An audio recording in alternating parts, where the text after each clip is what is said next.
À partir de quel moment un propriétaire immobilier peut ouvrir un dossier à la régie pour non-paiement de loyer?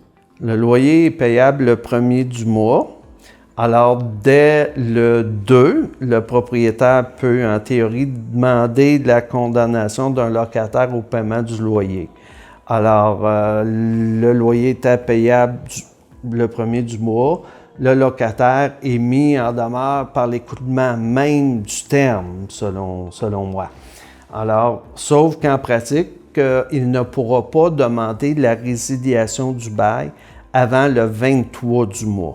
Donc, la plupart des propriétaires vont faire la demande en résiliation du bail et en non-paiement à compter du 23. Cependant, dans certains cas, si quelqu'un pense ou veut aller plus vite, bien, il y a possibilité de faire la demande, le 1, le 2, pas le 1, mais disons le 2, le 3, le 4, le 5, le 10, le 15, faire un amendement par la suite et, par exemple, pour demander la résiliation du bail pour plus de 3 semaines.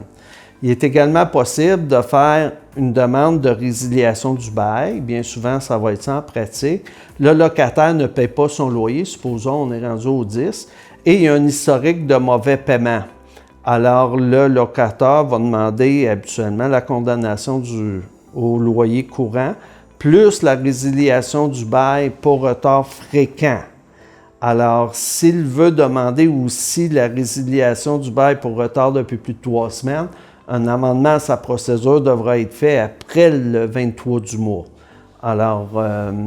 Donc, pour demander une résiliation de bail pour non-paiement de loyer, c'est soit que ça fait 23 jours que le paiement de loyer n'a pas été fait pour un mois, ou lorsqu'il y a une fréquence de non-paiement.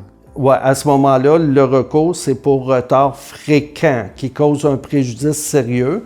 Habituellement, en prenant pour acquis là, que le locataire qui n'a pas une demande de résiliation de bail pour retard depuis plus de 3 semaines ou que le locataire a payé, là, lorsqu'on arrive devant le régisseur, lorsqu'il y a un historique de mauvais paiement, habituellement, le régisseur va émettre une ordonnance de respecter les termes du bail, de payer le premier du mois. Et si le locataire ne respecte pas ça, dans un second temps, le locataire pourra demander la résiliation du bail pour non-respect de l'ordonnance.